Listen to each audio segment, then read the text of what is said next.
Magandang araw po sa inyong lahat. Ang kwentong inyong mapapakinggan ay tungkol sa isang batang nagngangalang Almiro. Sa kabila ng kanyang kapansanan ay may puso siyang handang tumulong sa mga tao. Pero hindi yun naging dahilan upang lahat ay mahalin siya at irespeto. Hanggang isang araw, isang agila ang nagpabago sa takbo ng kanyang buhay.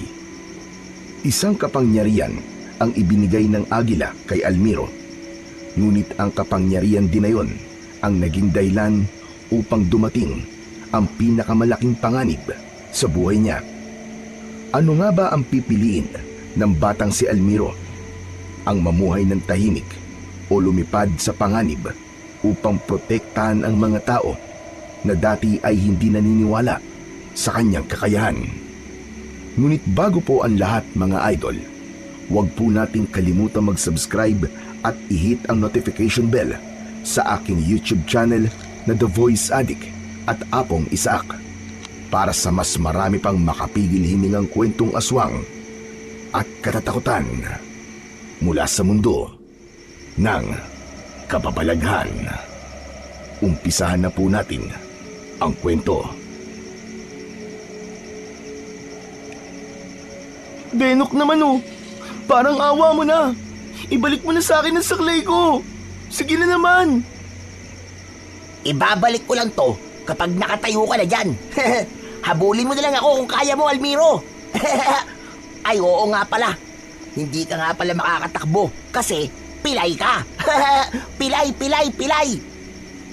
Isusumbong kita kay Lolo Victor kapag hindi mo yan binalik sa akin. Pilay ka lang ha, sumbongero ka pa. Sige na kasi, tumayo ka na dyan. Ganito na lang, kahit makatatlong hakbang ka lang, ay ibabalik ko na to sa saklay mo. Bata pa lamang si Almiro ay may diferensya na ang kanyang kaliwang paa. Payat yun at halos butot balat na. Kaya naman, iginawa siya ng Lolo Victor niya ng saklay mula sa puno ng bayabas upang kahit paano ay magawa niyang makapaglakad. Kanina, habang naglalakad si Almiro para bumili ng bigas, ay biglang hinatak ni Benok ang kanyang saklay. Natumba siya at napaupo sa lupa. Halos lahat ng bata sa baryo nila ay paborito siyang gawing katatawanan dahil sa kanyang kapansanan. Pero si Benok ang pinakamatindi ang ginagawa sa kanya. O ano ha? Pilay? Kapag hindi mo ginawa ang gusto ko, puputulin ko na lang itong saklay mo. O ano? Sige na, tumayo ka na dyan at humakbang ka na ng 3. Bilisan mo na, huwag ka nang pakupad-kupad pa. Sige Benok, gagawin ko ang gusto mo. Pero ipangako mo sa akin na kapag nakatatlong hakbang ako, ay ibabalik mo na sa akin ang saklay ko. Mangako ka. Oo, sige na. Promise. Wala ka bang tiwala sa akin? Sige na, tumayo ka na dyan, pilay. Para naman makakita na ako ng pilay na naglalakad.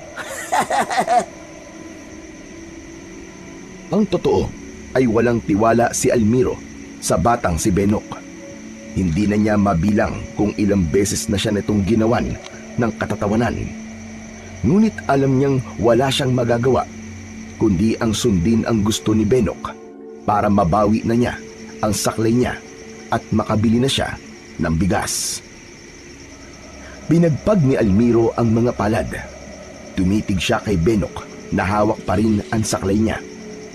Kulang na nga lang ay manghimatay si Benok sa labis na pagtawa sa kaawa-awang kalagayan ni Almiro ng sandaling yon. Itinuon ni Almiro ang mga palad niya sa lupa at nahihirapang inangat niya ang sariling katawan. Napangiwi siya nang maramdaman ang sarili niyang bigat pero hindi siya sumuko. Nang makatayo siya, ay inilagay niya sa kanang paa niya ang lahat ng bigat ng kanyang katawan. Gumapang ang sakit sa kanyang kanang paa, paakyat sa kanyang binti. Nagawang makahakbang ng isa ni Almiro. Uy! Aba! Mukhang magagawa mo ang hamon ko sa'yo, Pilay ah. Sige pa, Pilay. Kaya mo yan. Hakbang pa. 2 na lang. Pilit na itinuon ni Almiro ang kaliwa niyang paa para magawa ang pangalawa niyang paghakbang. At nagtagumpay naman siya kahit grabe ang hirap na gawin yun. Mas lalo siyang tinawanan ni Benok na parabang sa tuwing nakikita nitong nahihirapan siya ay mas lalo itong nasisiyahan. Ngunit sa pangatlong hakbang ni Almiro ay hindi na niya kinaya at nabuwal na siya. Muli siyang napaupo sa lupa habang humahagalpak naman ng tawa si Benok. Kahit konting awa ay wala siyang nakita rito. Si Almirong Pilay, knockout, bagsak. O ano, makakatayo ka pa kaya? Benok, parang awa mo na. Ibalik mo na kasi sa akin ang saklay ko. Sige na. Alam mo, mas mabuti pang putulin ko na lang itong saklay mo. Bakit kasi lumalabas ka pa ng bahay nyo eh? Eh, Pilay ka na nga eh. Hirap ka na nga lumakad. Tumulo ang luha ni Almiro mula sa kanyang mga mata. Hindi na niya napigilan ang maiyak sa labis na awa sa kanyang sarili. Sobra ka na, Benok. Sobra ka na. Isusumbong talaga kita kay Lolo Victor. Isusumbong kita. Sinong tinakot mo? Eh di magsumbong ka sa lolo mong panot. Akala mo ba natatakot ako sa lolo mo?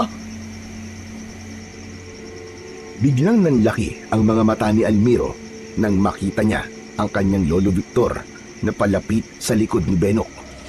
Tumayo ang matanda sa likod ni Benok nang hindi nito namamalayan. Talaga bang hindi ka natatakot sa akin, ha Benok? Nagulat si Benok at marahan itong lumingon sa likod. Sa kabila kasi ng edad ni Lolo Victor ay matikas pa rin ang dindig nito. Hindi nagawang makapagsalita ni Benok at tila natakot ito na naroon ang lolo ni Almiro. May ginawa ba sa iyo ang apo ko, ha Benok? Bakit mo siya kailangan saktan at pagtawanan? Saka ibalik mo nga sa kanya saklay niya. Pasaway ka talagang bata ka. Magpasalamat ka at hindi ka pilay at normal ang mga paa mo. Hindi pa rin nagsalita si Benok. Pero imbis na iabot nito ng maayos ang saklay, ay itinapon nito yon sa lupa at saka tumakbo ng mabilis palayo. Sige, tumakbo ka, Benok!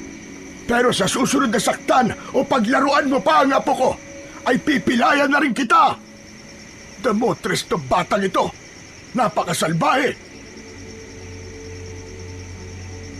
Matapos yun, ay pinulot ni Lolo Victor ang saklay at inabot yon kay Almiro.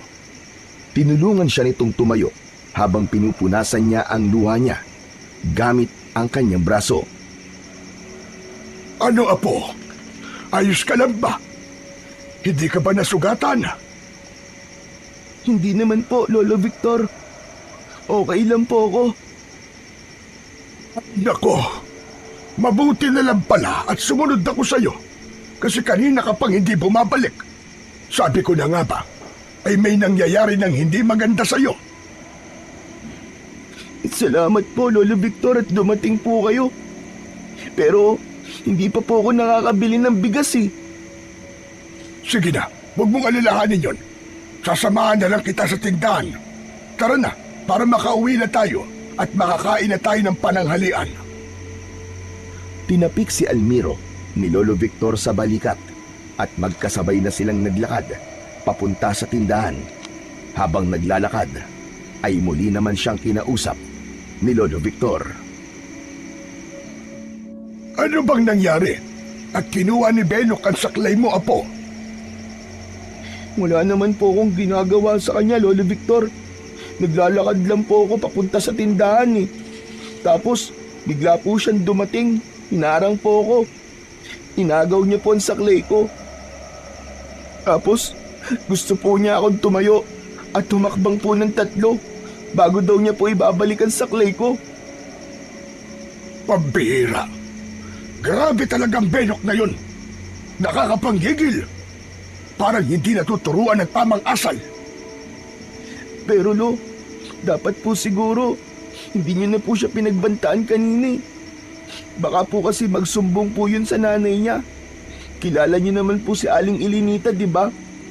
Bungangera po yun. Baka sugurin po tayo nun sa bahay, gaya ng ginawa ni Aling Elinita dun sa batang inaway ni Benok nung isang araw.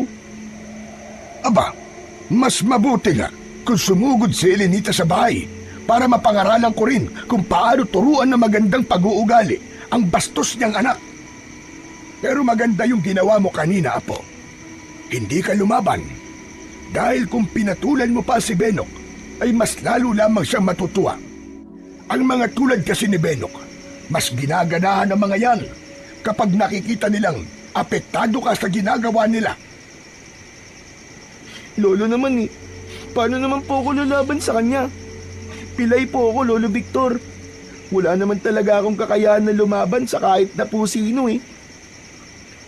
Bakit? Iniisip mo ba, Apo, na ikaw ay mahina? Opo, kitang-kita naman eh. Kasi yun naman po talaga ang totoo.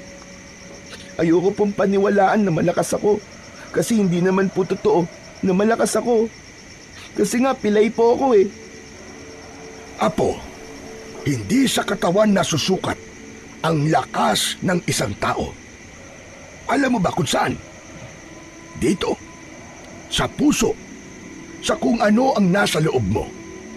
Iba pa rin ang may magandang pag-uugali kaysa sa puro pang-aapi lang ang alam. At alam mo kung sino ang tunay na matapang. Yung marunong tumayo at sabihin sa sarili na walang kahit na anong masasakit na salita ang magiging dahilan para lumiit ang tingin niya sa kanyang sarili.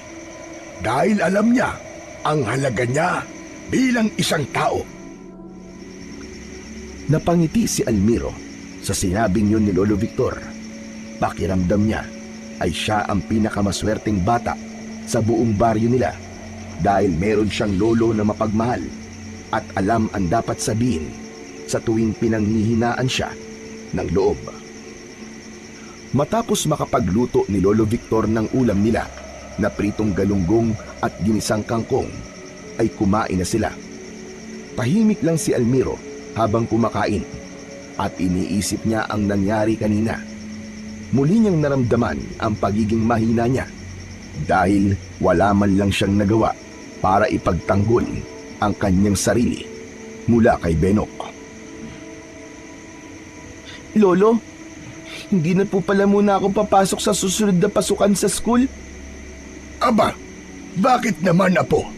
Sayang kung titigil ka. High school ka na. Lolo, paano po kasi? Palagi po akong tinutukso ng mga kaklase ko eh. Hindi po ako makapag-aral ng maayos dahil po sa kanila. Kahit po kasi sa school ay meron pa rin pinagtatawanan ng pagiging pilay ko. Huwag kang mag-alala, Apo.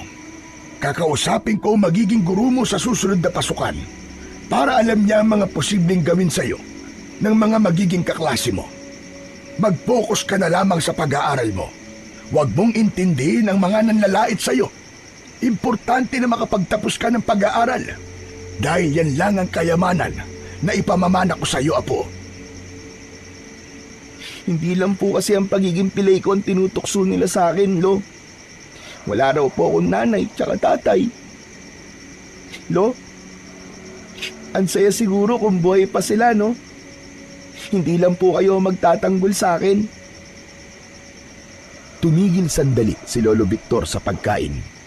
Diretso nitong tinignan si Almiro. Bakit, Apo? Kulang pa ba ako bilang tagapagtanggol mo? Hindi naman po, Lo. Ang totoo nga po niyan sobra-sobra nga po ang ginagawa nyo para ipagtanggol ako eh. Pero kung kasama pa po sila nanay tatay, mas masaya po siguro. Hindi na nila ako tutuksoy na putok sa buho. Sanggol pa lang si Almiro nang masangkot sa isang malagim na aksidente sa kalsada ang mga magulang niya. Pauwi na ang mga ito galing Maynila sakay ng isang bus nang bigla itong masabugan ng isang lumang tangke sa gilid ng daan. Wala ni isa sa sakay ang nakaligtas. Simula noon, si Lolo Victor na ang tumayong ama, ina at kaibigan ni Almiro. Siya na ang nag-alaga, nagpalaki at nagsakripisyo sa lahat. Ang hanap buhay nito ay simpleng pagtatanim ng gulay sa maliit nilang bakuran at paggawa ng uling tuwing hapon para maibenta sa palengke kinabukasan. Hindi marangya ang buhay nila, pero puno ito ng malasakit at tahimik na pagmamahal. Ngunit ngayon, sa gitna ng isang payak na tanghalian, lumabas ang sakit na matagal nang kinikimkim ni Almiro. Ang sakit ng pagkawala at ang tanong kung sapat ba ang meron siya. Ngunit kung may paboritong lugar si Almiro sa baryo nila, bukod sa kanilang bahay, ay yon ang kagubatan na matatagpuan sa dulong bahagi ng kanilang baryo. Doon siya madalas maglaro ng mag-isa dahil malayo siya sa panunukso ng mga bata sa baryo nila. Hindi siya pinagtatawanan ng mga hayop doon dahil meron siyang kapansanan. Pakiramdam niya ay normal siya sa mata ng mga hayop sa gubat. Minsan ay nagdadala pa siya ng pagkain para sa mga ibon at mga bayawak na naroon. Sa ganung paraan, kahit sandali, ay nakakalimutan niya ang sakit na dulot ng mga panunukso sa kanya. Isang umaga, nagtungo si Almiro sa gubat. May dala siyang bao na may laman na mga butil ng mais. Huminto siya sa isang malawak na kapatagan sa gubat na walang masyadong puno. Kumuha siya ng ilang piraso ng butil ng mais at isinaboy niya yon sa lupa. Ilang sandali lang ay dumating na roon ang mga ibon, kaya naging sunod-sunod na ang pagsaboy niya ng mga butil ng mais upang pakainin ang mga ibon na naroon. Panayan tuka ng mga ibon sa butil ng mais, at habang tumatagal ay mas dumarami pa ang mga ibon na pumupunta doon. Oh, teka lang. Huwag kayong mag-agawan. Marami pa ako rito, huwag kayong mag-alala. Napangiti si Almiro. Ang ganong gawain ay talagang nagbibigay ng kakaibang kasiyahan para sa kanya. Ngunit sa gitna ng pagtuka ng mga ibon sa mga butil ng mais, ay isang bato ang biglang lumipad sa kung saan at tumama yon sa mga ibon. Nagkagulo ang mga yon at sabay-sabay na lumipad palayo. Nagulat at nagtaka si Almiro kung saan nanggaling ang bato, hanggang sa nakita niya si Benok na palapit sa kanya habang may hawak itong tirador. Grabe ka na talaga, Almiro. Dahil walang nakikipagkaibigan sa'yo, ang mga ibon na ang kinakausap mo. Hindi ka nalang pilay. Baliw ka na rin. Bakit? Wala namang masama sa ginagawa ko ah. Baka naiinggit ka kasi pinapakain ko sila. Kung gusto mo, Benok, sa'yo na lang itong natirang butil ng mais oh. Nawala ang ngisi ni Benok sa sinabing yun ni Almiro. Tila naasar ito sa sinabi niya. Kumuha ito ng bato mula sa bulsa ng shorts at ibinala yon sa tirador nito. Itinutok ni Benok ang tirador kay Almiro. Bahagyang napaatras si Almiro dahil sa labis na takot. Aba. Sumasagot ka na ngayon sa akin ah. Gusto mo bang ikaw ang tiradorin ko ha, pilay? Benok, huwag naman. Sorry na talaga. Walang sorry sa akin.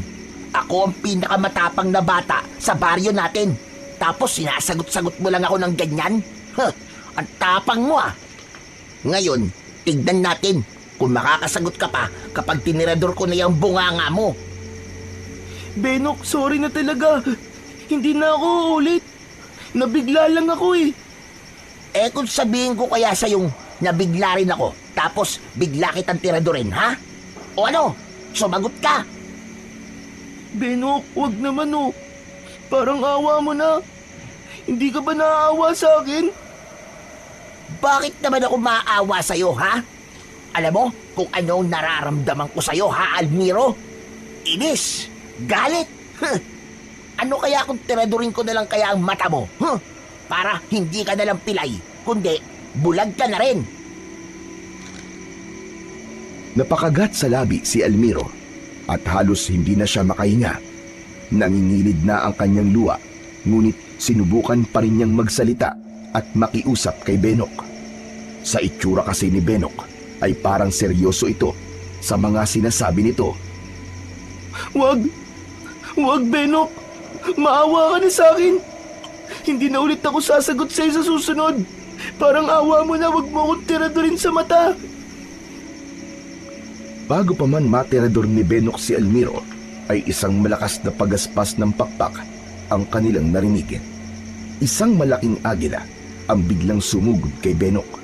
Pinagtutuka ng agila ang ibabaw ng ulo ni Benok. Aray! Aray ko! Aray, aray! Wag! Tama na! Aray!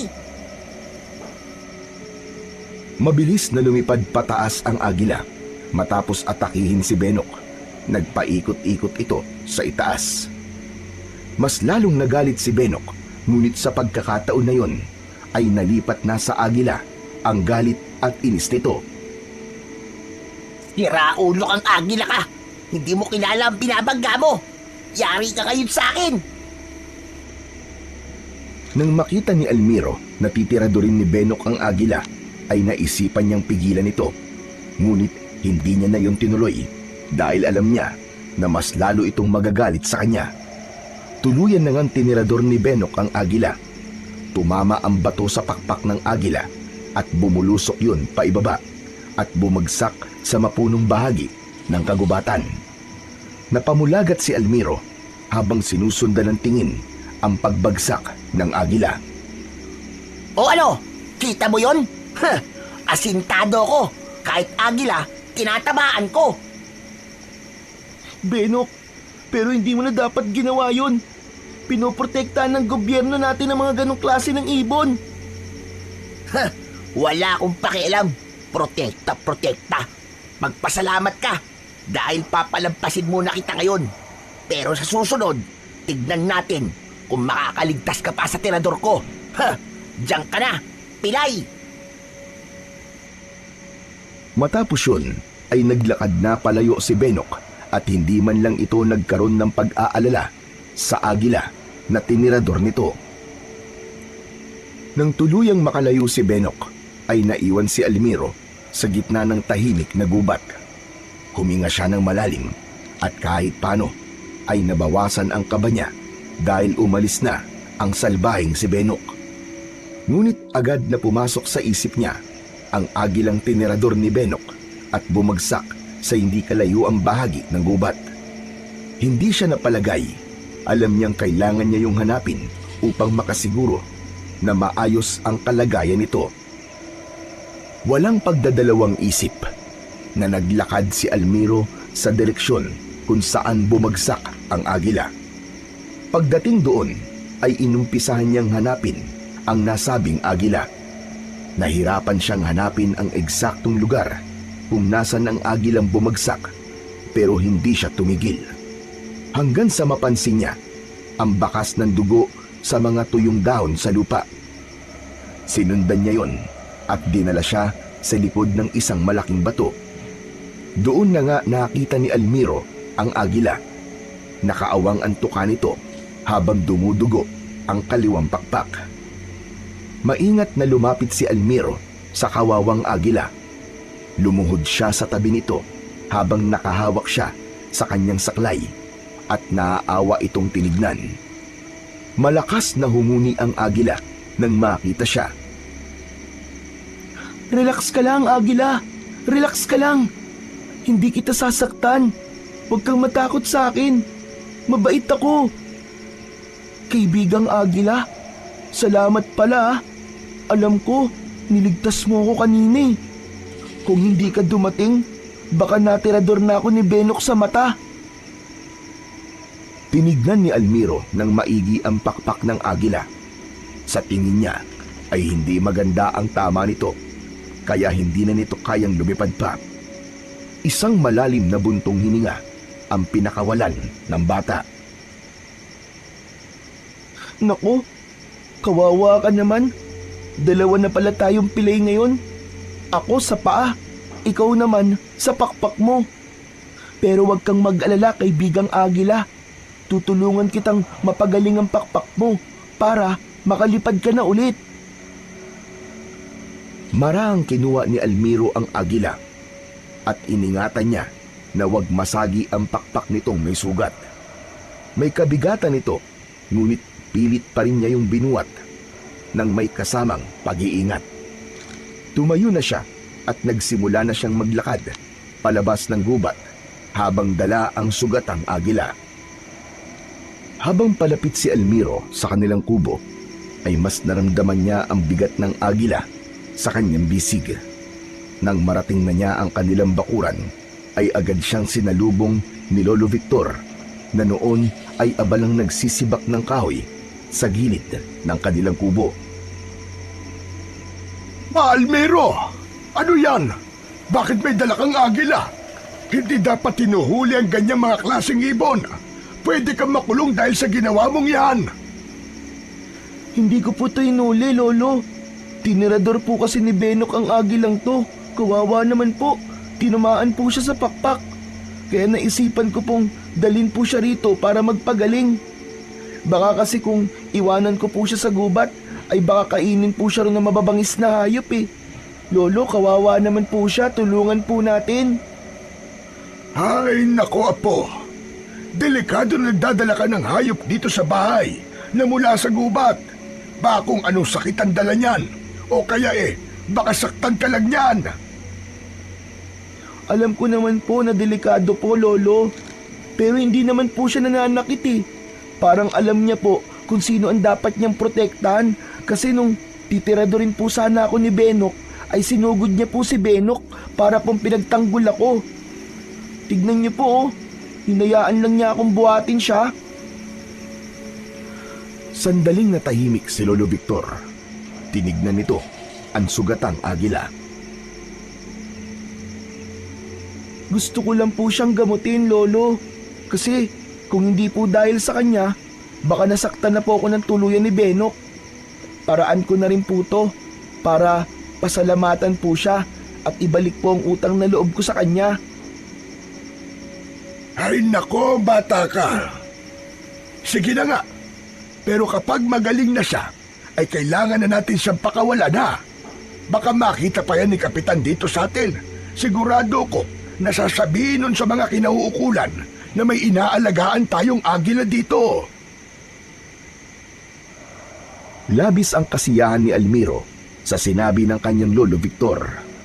Hindi siya nagkamali na dalhin ang sugatang agila sa kubo nila dahil alam niya na tutulungan siya ng lolo niya na alagaan yon at pagalingin. Sa mga lumipas na mga araw ay naging bahagi na ng araw-araw na buhay ni Almiro ang pag-aalaga sa sugatang agila. Tuwing umaga, pagkagising niya ay pinapalitan niya ng benda ang pakpak nito. Maingat niyang nililinisan ang sugat ng agila at nilalagyan yon ng gamot. Siya rin ang nagpapakain at nagpapainom dito ng tubig. Sa likod ng kanilang kubo ay nagtayo si Lolo Victor ng isang simpleng kulungan mula sa pinagtagpi-tagping kawayan at yero na may sapat na laki upang makagalaw ng maayos ang agila habang nagpapagaling. Sa mga sandaling walang ginagawa si Almiro ay kinakausap niya ang agila. Tila naging isang kaibigan na niya ito at dito niya ikinikwento ang buhay niya at ang kanyang mga pangarap kahit pa hindi siya sigurado kung naiintindihan ba siya ng ibon. Isang umaga, gaya ng nakasanayan ay maagang nagising si Almiro upang silipin ang kanyang inaalagaang agila. Habang sumisilip ang araw sa silangan, ay dumiretso siya sa likod ng kubo kung saan naroon ang kulungan ng agila. Pagsilip niya sa kulungan ay napansin niya ang kakaibang kilos ng agila.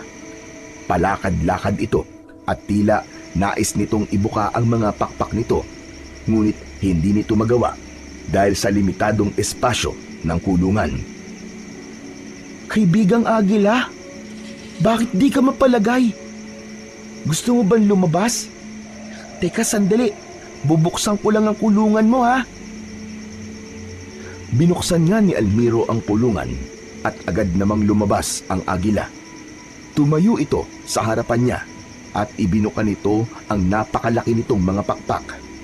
Para kay Almiro, maganda ang balahibo ng agila, kaya maingat niyang inalis ang telang nakabalot sa pakpak nito at natulala siya nang makita niyang wala ng bakas ng sugat ang pakpak ng agila. Bigla naman dumating si Lolo Victor at nagulat ito nang makitang wala na sa kulungan ang agila. Almiro, apo! Bakit mo naman pinakawalan ng agila? Lolo, parang magaling na po kasi siya eh. Patingin nga. Aba, oo nga ano. Parang masigla na siya kumpara nung nakaraang mga araw. Sa tingin niyo po ba ay makakalipad na po siya, Lolo? Hindi na nagawang sagutin pa ni Lolo Victor ang tanong na yon ni Almiro nang biglang ipinagaspas ng malakas ang agila ang mga pakpak nito. Bigla itong lumipad ng napakataas. Nagpaikot-ikot yun sa taas nila habang humuhuni ng malakas na parabang nagpapaalam na yun sa kanila. Hindi nagtagal ay lumipad na ang agila patungo sa direksyon kung nasaan ang gubat. Habang sinusundan ni Almiro ng tanaw ang papalayong agila, ay naluha siya at hindi niya napigilan ang pagpatak ng luha mula sa kanyang mga mata. Apo, nalulungkot ka ba? Bakit ka umiiyak? Opo, Lo. Nakakalungkot po. Kasi wala na po akong aalagaan. Pero kahit paano, Lo, masaya rin po ako kasi magaling na po siya at malaya na po siya ulit. Sana lang po ay wala ng tao po ang mananakit sa kanya. Apo, ganun talaga minsan ang buhay. May mga bagay tayong aalagaan, mamahalin, pero sa dulo ay kailangan din natin pakawalan. Pero ang mahalaga, alam nating naging mabuti tayo sa kanila. Isipin mo na lang na babalik na ang agila sa tunay niyang tahanan na inalagaan mo. Sa mga salitang yun ay unti-unting gumaan ang dibdib ni Almiro. Habang tinutuyo ng hangin ang kanyang mga luha, ay napalitan yun ng isang maliit ngunit payapang ngiti na nagpapahiwatig ng pagtanggap at pag-unawa sa halaga ng pagpapalaya. Mula nang umalis na ang agila sa bahay ni Almiro, ay naging mas madalas na ang pagpunta ni Almiro sa gubat. Hindi na lang basta nagpupunta roon para magpakain ng mga ibon o kaya ay maglaro na mag-isa, kundi nagnanais na rin siya na muli niyang makikita ang agilang minsan ay naging kaibigan at tagapagligtas niya. Ngunit sa bawat araw na lumilipas, ay bigo palagi si Almiro na makita ang nasabing agila. Isang hapon, umuwi si Almiro mula sa gubat na bagsak ang mga balikat. Nakayuko siyang pumasok sa kanilang kubo at agad na napansin ni Lolo Victor ang lungkot na bumabalot sa kanya. Almiro, apo, parang hindi ka masaya ngayon. Bigo ka pa rin bang makita ulit yung agila? Lolo, gusto ko lang po kasing makasiguro kung ayos lang po ba talaga siya. Pero hanggang ngayon po, hindi pa rin po siya nagpapakita sa akin. Para kasi sa akin, Lo, ay naging kaibigan ko na po siya. Alam mo, apo, minsan ang mga kaibigan natin ay dumarating sa tamang panahon at umaalis din sa tamang dahilan. Pero hindi ibig sabihin nun na nawala na sila sa buhay natin. Yung alaala, kabutihan at ang panahon na magkasama kayo ay habang buhay na nariyan sa loob ng puso mo. Napatingin si Almiro sa lolo niya at bagaman hindi pa rin nawala ang lungkot sa mga mata niya, ay may bahagyang paggaan ng dibdib na naramdaman niya. Kung talagang itinadhana, ay babalik siya. Pero kung hindi man, ibig sabihin ay hanggang dun na lang talaga ang kwento nyo at dapat ay maging masaya ka na naging bahagi ka ng buhay niya sa maikling panahon. Tumango si Elmiro at sa unang pagkakataon sa araw na yon, ngumiti siya. Nang sandaling yon, ay inisip na lang ni Elmiro na nasa mabuti ng kalagayan ang agilang inalagaan niya at malaya na ulit itong makakalipad at nagagawa ang gusto nito. Tama po kayo, Lo. Siguro nga po, dapat maging masaya na lang po ako at nakakalipad na ulit siya at malaya na po siya. Pero sana balang araw, gaya po ng agila na yon, ay gumaling na din po ako. Sana, makakalakad din po ako ng normal, gaya ng ibang bata. Para sa akin, Apo, ay normal ka. Hindi man parehong-pareho sa iba, pero sino bang nagsabi na iisa lang ang kahulugan ng pagiging normal? Napatingin si Elmiro sa kanyang lolo at nagpatuloy ito sa pagsasalita. May mga bagay na meron ka na wala naman sa ibang mga bata.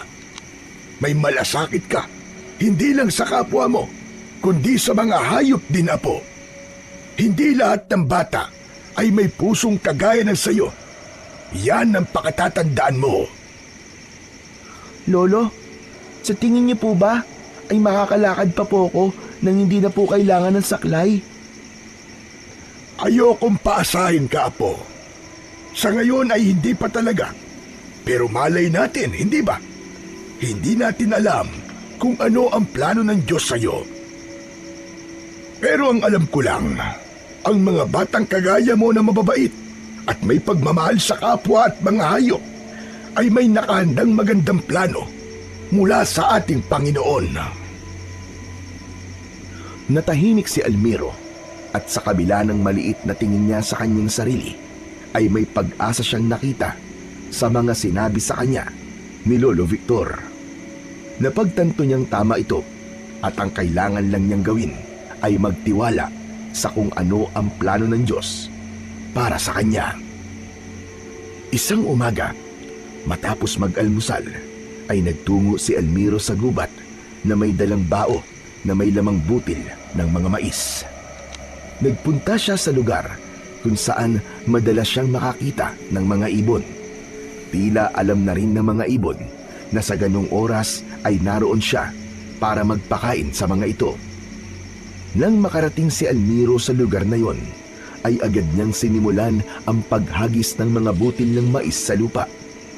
Magkakasabay na lumapit ang mga ibon upang tukain ang mga butil ng mais.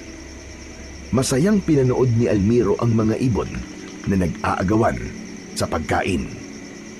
Maya-maya pa ay nakarinig si Elmiro ng isang pamilyar na malakas na huni ng isang ibon.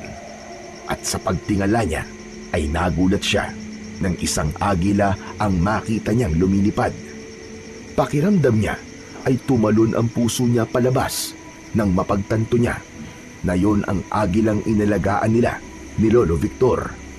Kumaway siya sa agila kahit hirap siyang gawin yon dahil sa saklay. Ngunit tila nakita naman si Elmiro ng agila dahil bumaba ito at dumapo sa isang sanga ng punong malapit sa kanya. Mabilis niyang nilapitan ang punong yon at tumingala. Kaibigang agila, butit nagpakita ka. Kumusta ka na? Grabe, ang laki mo pa rin. Nakakatuwa na nakakalipad ka na ulit ng maayos.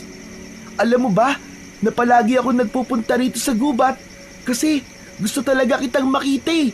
Namimiss na kita. Laking gulat ni Elmiro nang biglang nagliwanag ang agila at unti-unting nagbago ang anyo nito. Napasinghap siya, ngunit hindi niya magawang umalis dahil sa labis na pagkabigla. Nang mawala ang liwanag ng agila, ay naging isa yung napakagandang babae. Kulay ginto ang mahaba nitong buhok at ang balat nito ay makinis at mapusyaw. Kakaiba ang tela ng suot nitong damit dahil tila sumasayaw yun sa hangin at bahagya pang kumikislap. Nakaupo ang babae sa sanga habang nakangiti sa kanya. Nabigla si Almiro.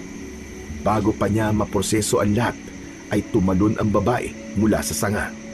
Imbis na malaglag ng mabilis, ay marahan itong bumaba sa lupa na parabang idinuduyan ito ng hangin.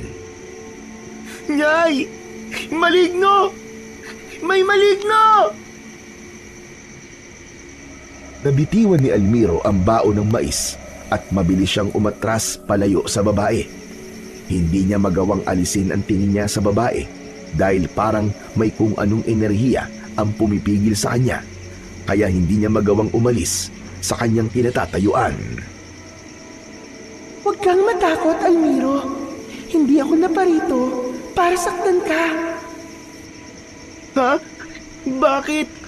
Ano ka ba? Paanong mula sa agila ay naging isa kang babae? Sabihin mo nga, maligno ka ba? Ako si Maningning. Isa ako sa mga diwata na naninirahan sa gubat na ito. Matagal na kitang nakikita rito, Almiro. Nung araw na nakita kong titira-turing ka ng batang si Benok, ay hindi ako nakatiis na hindi ka tulungan. Nag-anyo ko bilang isang agila para mailigtas ka. Pero hindi ko inaasahan na aalagaan mo ko nang masugatan ako sa aking pakpak kahit maaari mo naman akong pabayaan na lamang. Mahal na diwata, ginawa ko lang naman po kung ano sa tingin kong tama. Itinuro po kasi sa akin ni Lolo Victor na hindi dapat maging hadlang ang kapansanan ko para tumulong po sa mga nangangailangan kung kaya ko naman pong tumulong. Tunay na maganda at maayos ang pagpapalaki sa iyo ng lolo mo. Nakikita kong busilang ang iyong puso, Almiro. May tapang ka na natutulog sa loob mo. At naniniwala ako na kailangan mong gisingin ang tapang na yan upang mas marami ka pang matulungan. Ang kabutihan mo ay hindi pangkaraniwan, Almiro. Kailangan ka ng mundong ito. Teka, sandali lang po, mahal na diwata. Ano po kasi, hindi ko po maintindihan ng mga sinasabi niyo po sa akin. Ano po bang ibig niyong sabihin? Ano pong kailangan ako ng mundo? Ang isang batang kagaya mo na may mabuting puso ay dapat ginagantimpalaan ng higit pa sa inaasam at pinapangarap mo. Inilahad ni Maningning ang kamay nito at mula sa palad ng diwata ay unti-unting sumiklab ang liwanag. Nang maglaho ang liwanag ay isang kwintas ang naiwan sa palad nito na may palawit na hugis ng balahibo ng isang agila. Hindi mawari ni Almiro kung saang metal gawa ang palawit na yon. Kunin mo yan, Almiro, at isuot mo. Napatitig si Almiro sa kwintas. May pag-aalangan siyang naramdaman, ngunit sa loob niya ay parang may mahihinang tinig na nagsasabi na magtiwala lang siya kay Maningning. Inabot niya ang kwintas at isinabit yon sa kanyang leeg. Anong kwintas ito, Maningning? Ang ganda naman po nito. Yan ay may palawit na tinatawag naming mutya ng pakpak ng agila. Isa yan sa mga pinakabihirang biyayang taglay ng aming lahi. Sa pagsusuot mo yan, ay magagawa mong makalakad ng walang saklay. Magkakaroon ka rin ng lakas, pandinig at paningin ng higit sa pangkaraniwang tao. At higit sa lahat, magagawa mo rin lumipad ng gaya sa isang agila. Napatitig si Almiro sa diwatang si Maningning at bahagya siyang natawa. Yung mga una mo pong sinabi, pwede ko pang paniwalaan. Pero yung makakalipad ako, mukhang imposible naman po yata yun. Ikinumpas ni Maningning ang isa nitong kamay at mula roon ay lumitaw ang isang bilog na liwanag. Ang liwanag ay marahang lumutang at pumasok sa mutya ng pakpak ng agila na nakasabit sa leeg ni Almiro.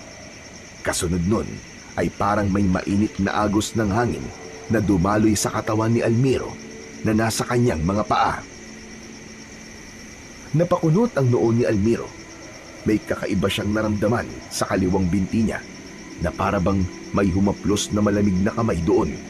Yumuko siya at halos hindi siya makahinga sa kanyang nakita. Ang kaliwang binti at paa niya na dating parang tuyot na kahoy ay nagkaroon na ng buhay at naging kagaya na yon ng kanyang isa pang paa. Iginalaw niya yon at inihakbang. Ibinaba niya ang kanyang saklay at binalansi niya ang sarili niyang katawan at halos maiyak siya nang sa wakas ay nagawa na niyang ilakad ng maayos ang dalawa niyang mga paa nang hindi na kailangan pa ng saklay. Hinawakan ni Maningning ang kamay ni Almiro kaya napatingin siya sa muka ng mabuting diwata. Talaga bang hindi ka naniniwala na kaya mo nang lumipad? Bakit hindi mo subukan, Almiro? Bago pa makapagsalita si Almiro, ay naglaho na sila ng diwatang si Maningning. Sa biglang paglitaw nila sa kung saan, ay naramdaman ni Almiro ang nakakalunod na hangin na humahampas sa kanyang muka. Nanlaki ang mga mata niya nang mapagtanto niyang nasa ere siya at napakataas ng kanyang kinaroroonan. Mabilis siyang bumubulusok pa ibaba at natatanaw niya sa ibaba ang malawak na kagubatan. Ah! Tulungan mo ako, Maningning!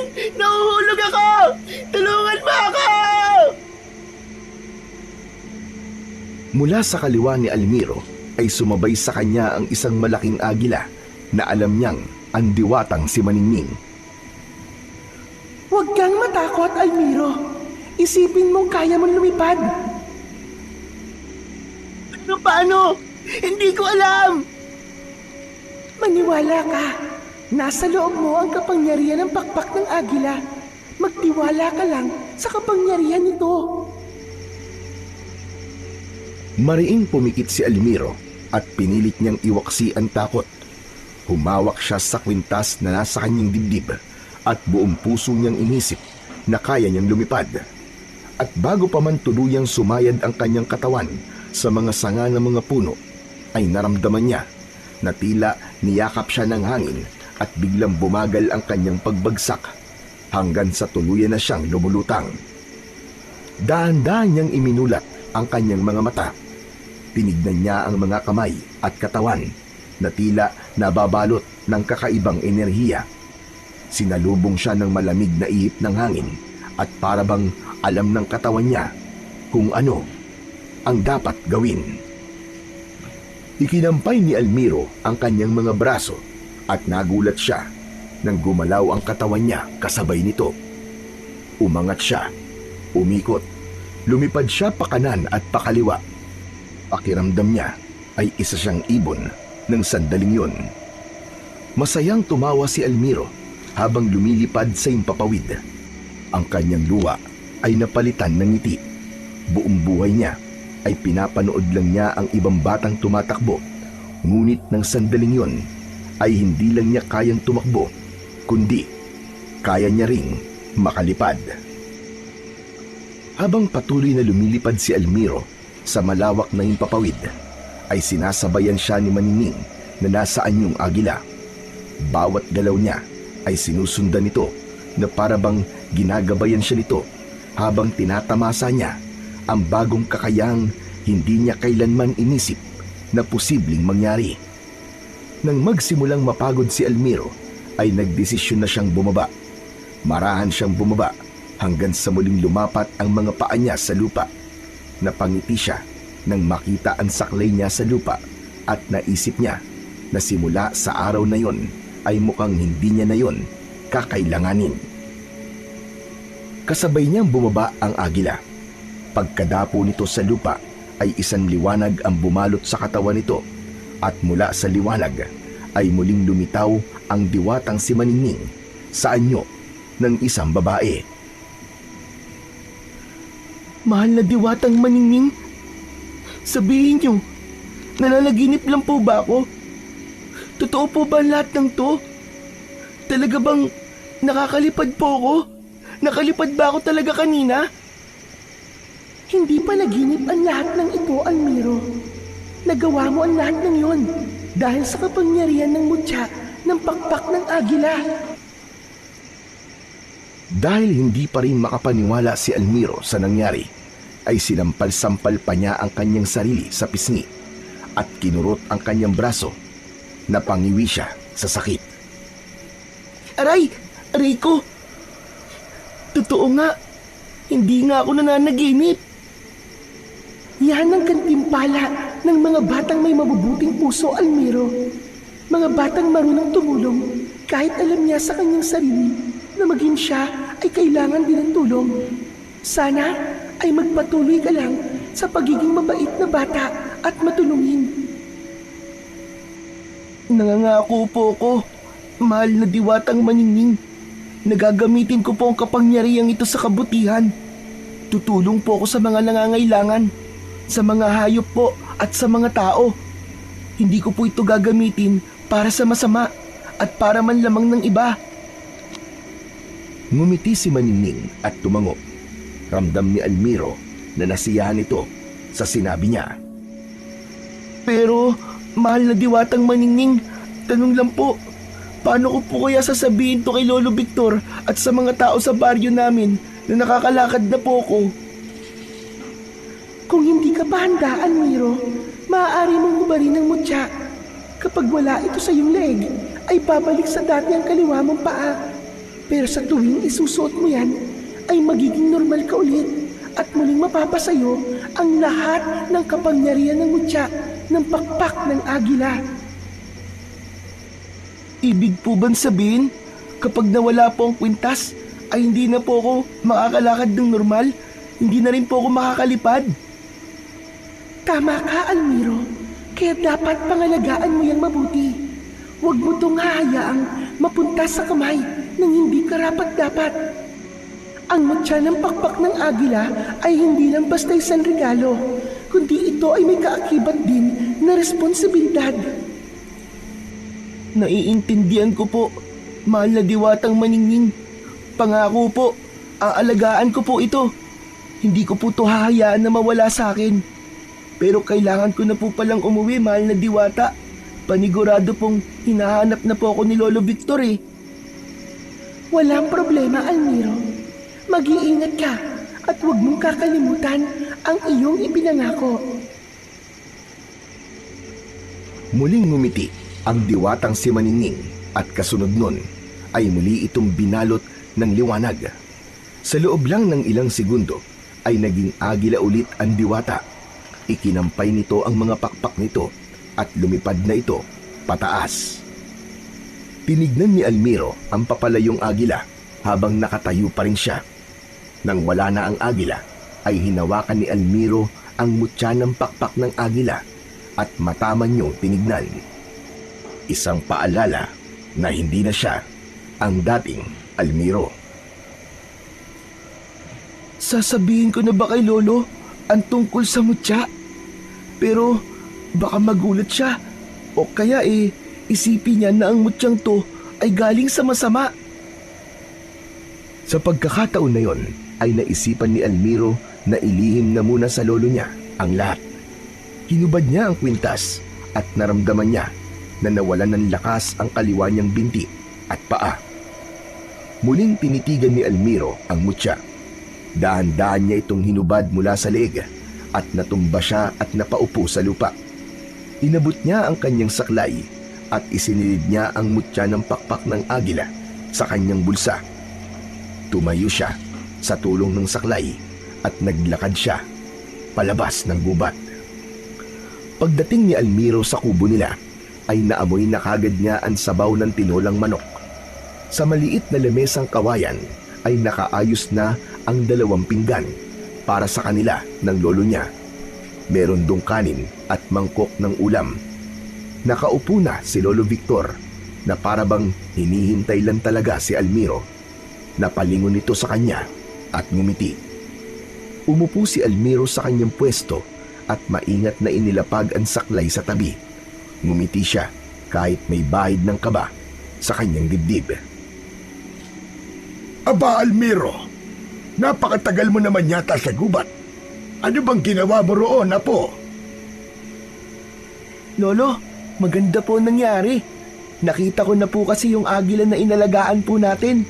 Masaya po ako kasi magaling na po talaga siya. Nakakalipad na po siya ng maayos. Aba, sigurado kung magaling na ang agila na yon. Inalagaan mo kasi siya ng mabuti. Hindi lang naman po ako nag-alaga sa kanya, Lolo eh. Kayo rin po. Kung wala po kayo, baka hindi po agad gumaling yung agila. Malaki po ang naitulong nyo. Nako, sige na. Mamaya na ang kwentuhan. Kumain na muna tayo at baka lumamig na ang sabaw.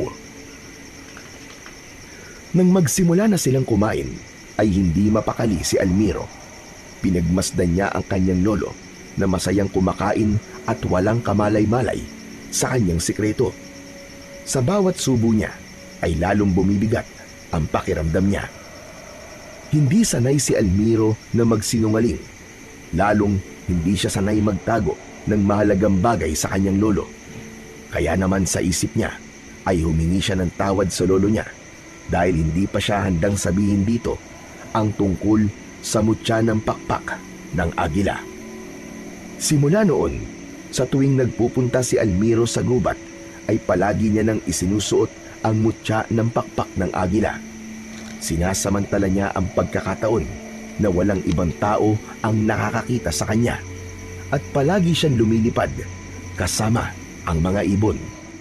Kung minsan naman ay tumatakbo siya sa gubat at nakikipaghabulan sa mga hayop na naroon.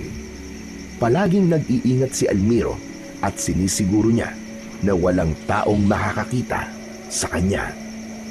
Samantala, sa baryo ni na Almiro ay kung ano-ano ang naging libangan ng mga bata dahil wala pa rin pasok sa eskwelahan.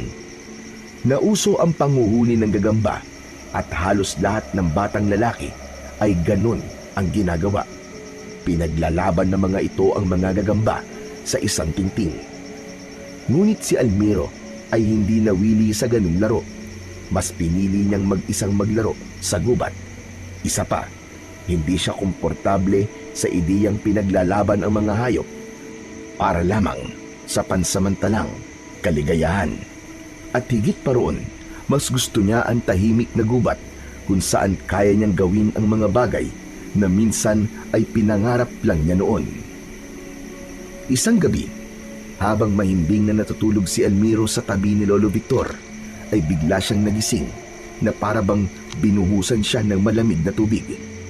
May narinig siyang sigaw ng isang batang lalaki na tila ba humihingi ng tulong. Ang sigaw ay hindi nagmula sa labas, kundi sa loob ng kanyang ulo. Napakapit si Almiro sa kanyang dibdib. Bumilis ang tibok ng puso niya at muling umalingaw-ngaw sa isipan niya ang sigaw na yon. Bumangon siya at inabot ang kanyang saklay. Tumayo siya mula sa banig. Maingat ang bawat takbang dahil ayaw niyang magising si Lolo Victor na mahimbing na natutulog. Kinuha niya ang mutya ng pakpak ng agila at inilagay yon sa bulsa ng kanyang shorts. Walang pagdadalawang isip na lumabas si Almiro. Naglakad siya at hinayaan lang niya na dalhin siya ng kanyang mga paa sa kung saan siya nito gustong dalhin. Nakarating siya sa kagubatan. Palakas ng palakas ang sigaw na naririnig ni Almiro. Huminto muna siya at sa pagtingala niya sa kalangitan ay doon niya nakita ang isang nilalang na lumilipad. Sa unang tingin ay inakala niya na isa lamang yung malaking ibon. Ngunit habang tinitignan yon ni Almiro ay napagtanto niya na hindi yon isang normal na ibon lamang. Agad na isinuot ni Almiro ang mutya ng pakpak ng agila at naramdaman niya ang paggapang ng kapangyarihan nito sa buong katawan niya. Nang muling tignan ni Almiro ang nilalang na nasa himpapawid, ay nagulantang siya nang malinaw na niyang nakita ang itsura nito. Para yung isang tao na may malalaking itim na pakpak na parabang sa ibon. Malahalimaw ang mukha nun at ang mga kuko ay matatalim na parang mga kutsilyo. Ngunit ang gumuluntang ng labis kay Almiro ay ang tanga ng halimaw na isang bata. Walang iba, kundi ang salbahing si Benok. Naku, kawawa naman si Benok. Kailangan ko siyang tulungan. Baka kung anong gawin sa kanya ng nilalang na yon. Pero kapag ginawa ko naman yon, ay malalaman na ni Benok na may kapangyarihan ako.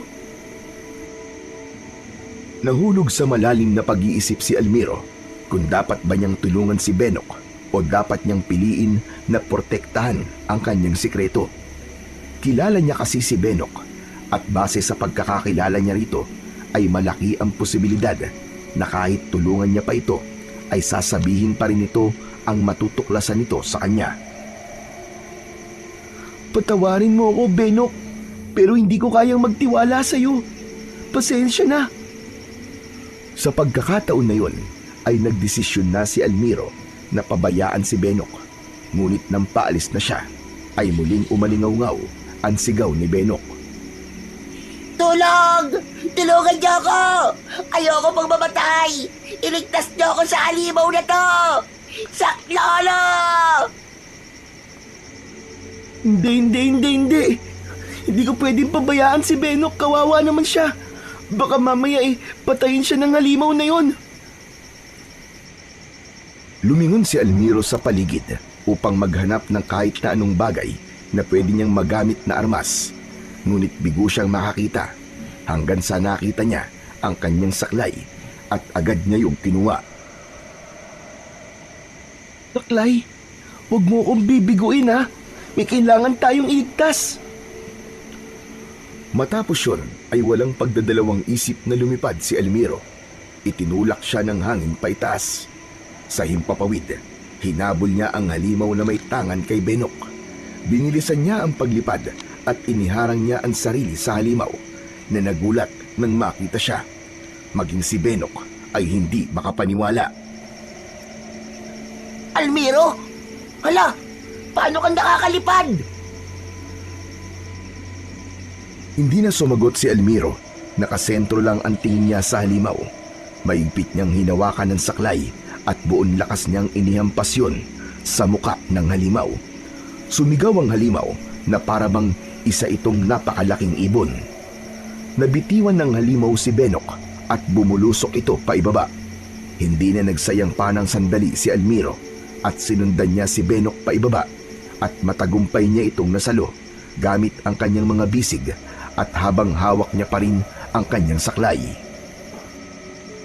Mabilis na lumipad si Almiro palayo sa halimaw at nang masiguro niya na hindi na yon nakasunod sa kanila ay bumaba na sila sa isang bahagi ng gubat na maraming puno kung saan sigurado siya na hindi na sila masusundan ng halimaw. Maingat na ibinaba ni Almiro sa lupa si Benok. Agad itong lumayo sa kanya habang bakas pa rin ang takot sa mukha nito. Lalapitan niya sana si Benok pero inambahan siya nito ng suntok.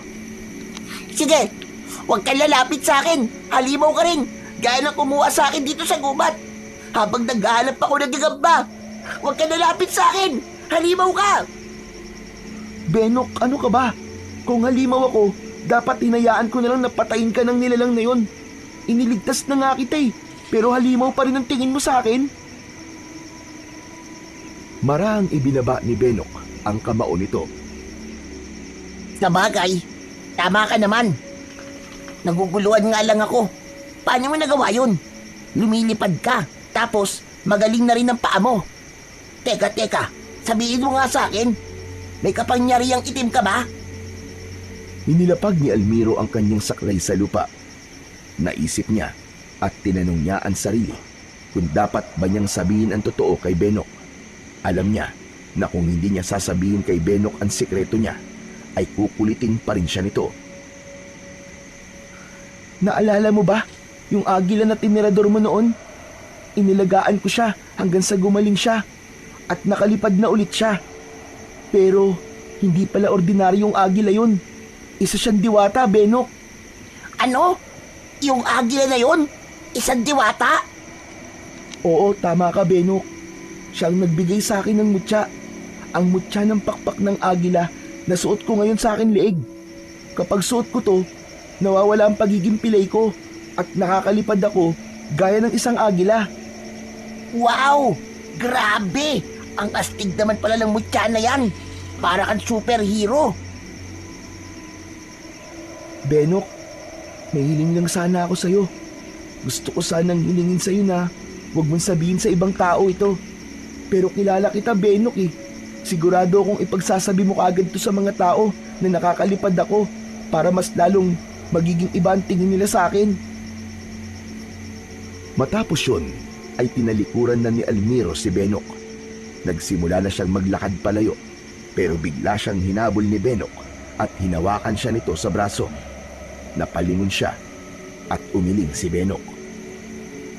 Huwag kang mag-alala, Almiro. Hindi ko sasabihin kahit kaninong nalaman ko ngayon. Secret lang nating dalawa to. Iniligtas mo naman ako eh. Parang ito na lang ang bayad ko sa pagliligtas mo sa akin dun sa halimaw na may pakpak. Napakurap si Almiro. Hindi siya makapaniwala sa kanyang narinig na sinabi ni Benok. Para bang hindi si Benok ang nasa harapan niya dahil kilala niya ito sa pagiging bully. Almiro, gusto ko ring humingi ng tawad sa lahat ng pang-aasar ko sa'yo. Hindi ko inaasahan kahit palagi kitang inaaway ay iniligtas mo pa rin ako. Maraming salamat, Benok. Kahit palagi mo akong inaaway, hindi ko pa rin kayang pabayaan ka. Ang totoo, nung una nga, nagdalawang isip din ako. Kasi baka mamaya, sabihin mo nga sa iba ang sikreto ko. Gusto ko na lang sanang lumayo, pero naisip ko na buhay ang mawawala kapag pinabayaan kita. Almiro, ngayon, pwede na ba tayong maging magkaibigan? Napatingin si Almiro sa nakalahad na kamay ni Benok. Hindi niya inasahan na darating ang araw na magiging magkaibigan sila ng batang dati ay palagi siyang inaaway dahil sa kanyang kalagayan. Nakangiting inabot ni Almiro ang kamay ni Benok at gumanti rin ito ng ngiti sa kanya. Masayang masaya si Almiro ng gabing yun dahil hindi niya inasahan na sa pamamagitan ng mutya ng pakpak ng agila ay makakahanap siya ng isang kaibigan na dati niyang kaaway. Simula noon ay naging magkaibigan na sina Almiro at Benok. Hindi na muling naranasan pa ni Almiro ang asarin o pagtawanan ni Benok. Tinupad din ni Benok ang pangako nito na hindi nito sasabihin sa kahit na sino ang sikreto ni Almiro. Madalas na nagtutungo ang dalawa sa gubat at isinasama ni Almiro si Benok sa kanyang paglipad. Minsan ay pabirong binibitiwan pa ni Almiro si Benok sa ere para takutin ito at sasaluhin naman niya ito bago pa man ito tuluyang bumagsak sa lupa. Sa wakas, naramdaman na rin ni Almiro ang pakiramdam na magkaroon ng isang kaibigan. Isang gabi ay pinagsaluan ni na Almiro at Lolo Victor ang ulam nilang ginisang gulay at pritong tilapia. Sa gitna ng kanilang hapunan ay nagsalita si Lolo Victor. Napansin ko na parang magkaibigan na yata kayo ngayon ni Benok. Anong nangyari, Apo? Hindi ba dati palagi kanyang tinutokso at inaaway? Hindi ko nga rin po alam, Lolo eh. Nagulat na lang po ako. Isang araw po, niyaya niya po ako makipaglaro. Akala ko nga po ay may gagawin na naman po siyang masama sa akin. Pero wala naman po pala. Ayos yan. Masaya ako para sa iyo, Apo. Dati siyang numero 1 nangaaway sa iyo. Baka naman napagtanto niya na mali talaga ang ginagawa niya sa iyo. Siguro nga po, Lolo. Kaya nga po napakasaya ko kasi meron na po akong kaibigan dito sa baryo natin.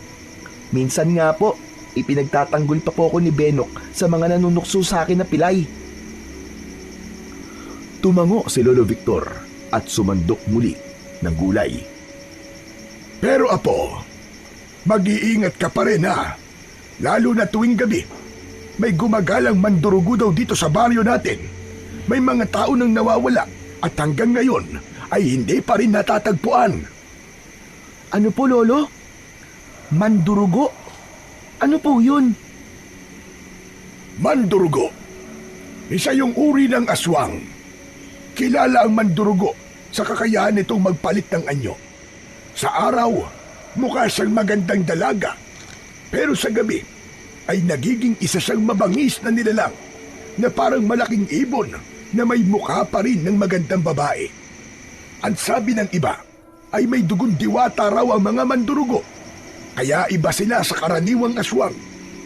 Pero ang nakapagtataka, ayon sa mga nakakita, ay napakapangit daw ng anyo ng mandurugo dito sa ating baryo. Natigilan si Almiro sa sinabing yun ng kanyang lolo Victor.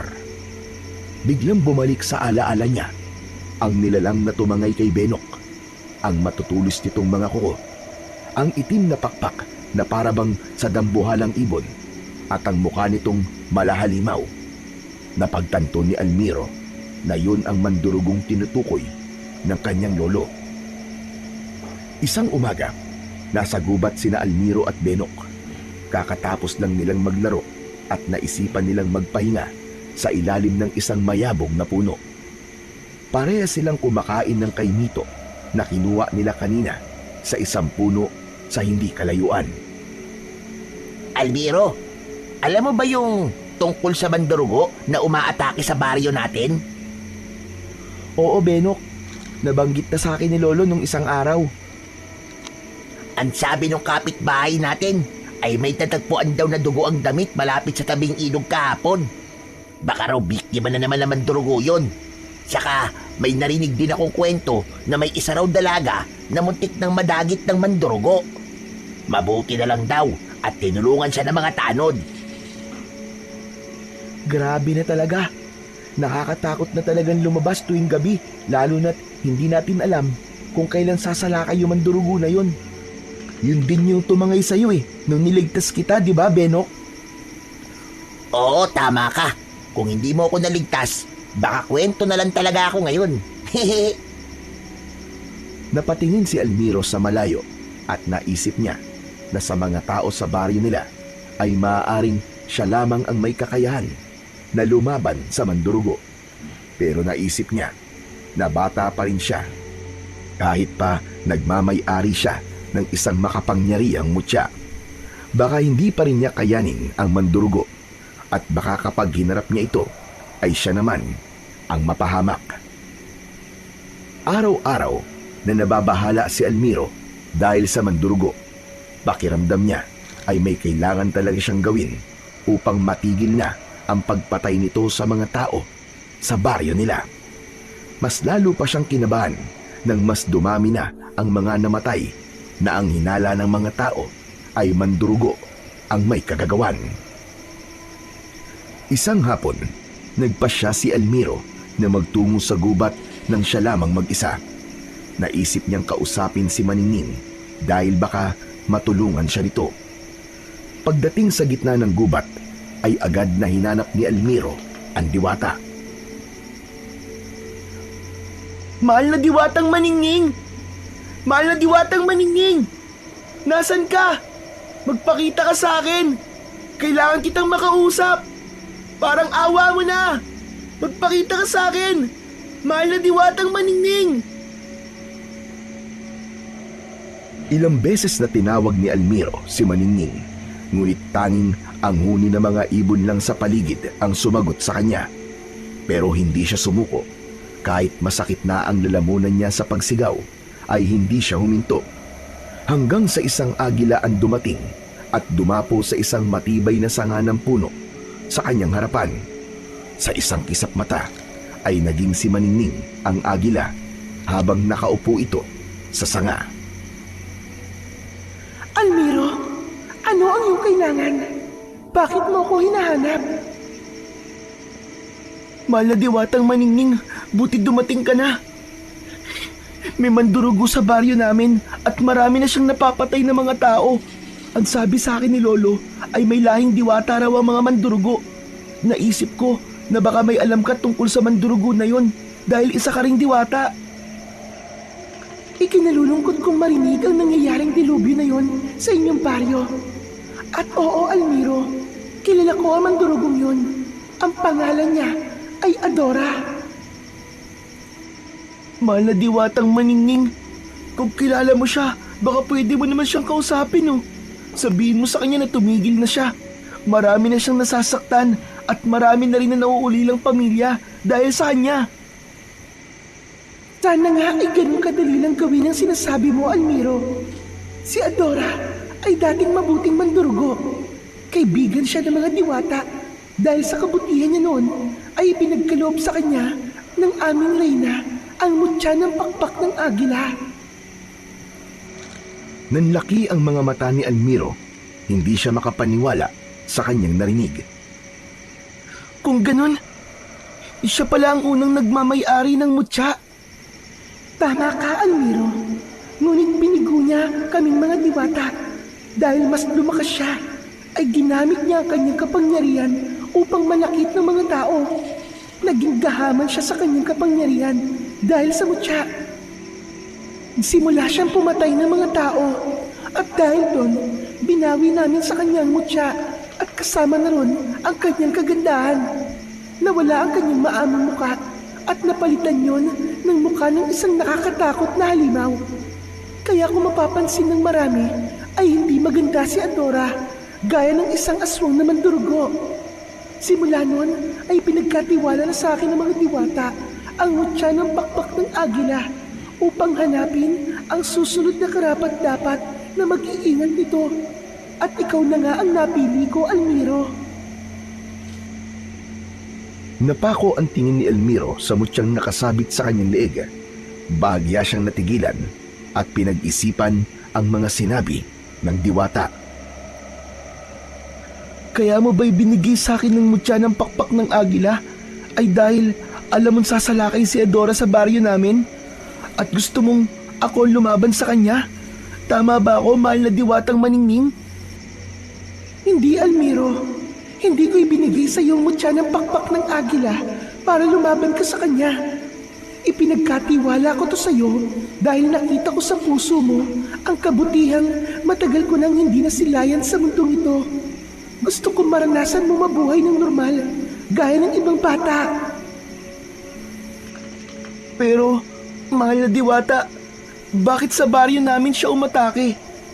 Hindi kaya nararamdaman niya kung nasa ng mutya? Maaaring totoo ang hinala mo, Almiro. Bilang si Adora ang unang nagmamay-ari ng mutya ng pakpak ng agila, ay baka may koneksyon pa rin siya dito. Maaaring nararamdaman niya ang presensya ng mutya at marahil yun ang dahilan kung bakit siya umaatake sa inyo. Ibig mong sabihin, kukunin niya sa akin ng mutya? Ganun ba? Naku, nanganganib na pala ang buhay ko. Inalulungkot ko, Almiro, pero mukhang ganun na nga ang nangyayari. Kung gusto mo, ay maaari kong bawiin na sa iyong mutya. Wala kang obligasyon na pasanin ang responsibilidad na kaakibat nito sa ngayon. Naiintindihan ko na isa ka lang bata at ayokong mapahamak ka. Natigilan si Almiro sa sinabi sa kanya ni Maningning.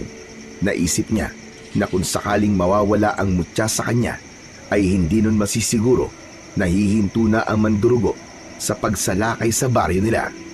Ang mutya ng pakpak ng agila na lamang ang pag-asa nila para lumaban at kung mawawala pa yun sa kanya, ay baka mas lalo silang manganib. Hindi, huwag niyo pong kunin sa akin ng mutya. Higit na kailangan ko po mutya ngayon, mahal na diwatang maningning. Kung totoo ngang hinahanap ito ni Adora at kung totoo ngang gusto niyang kunin sa akin ng mutya, ay kailangan ko manatiling malakas. At kung kakailanganin kong harapin siya, ay gagawin ko po para sa baryo namin. Matipid na ngumiti si Maningning, bagamat bakas sa mga mata nito ang pag-aalala para kay Almiro. Ngunit para kay Almiro ay yun na ang pagkakataon niya para ipakita sa lahat na kahit may kapansanan siya, ay meron pa rin siyang magagawa para sa baryo nila. Sa mga sumunod na gabi ay naging laging mababaw ang tulog ni Almiro.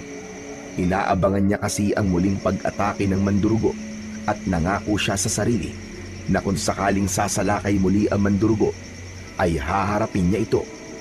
Hindi na siya takot gaya ng dati, ngunit hindi rin siya kampante. Hindi niya alam kung talagang may laban ba siya kay Adora, pero alam niyang hindi niya hahayaan na may maging biktima pa uli ang mandurugo. Hanggang isang gabi, habang tahimik ang paligid, ay biglang may nagsigawang mga tao mula sa labas. May sumigaw na naroon na ang mandurugo, habang ang iba naman ay humihingi ng saklolo. Napabalikwas si Almiro dahil doon. Maging si Lolo Victor ay napatayo at nagkatinginan silang dalawa. Nang magtungo si Lolo Victor sa bintana, ay kinuha ni Almiro ang saklay niya at sumunod siya sa lolo niya. Bahagyang binuksan ni Lolo Victor at sumilip sila mula roon. Nakita nila ang mandurugo na naglalakad sa gitna ng kalsada. Baka sa nakakatakot na mukha nito ang galit. Ilabas niyo ang may hawak ng aking mutya. Alam kong naririto siya. At hindi ako titigil hanggat hindi ko nababawi ang sakin. Bumilis ang tibok ng puso ni Almiro. Napako ang tingin niya sa mandurugo.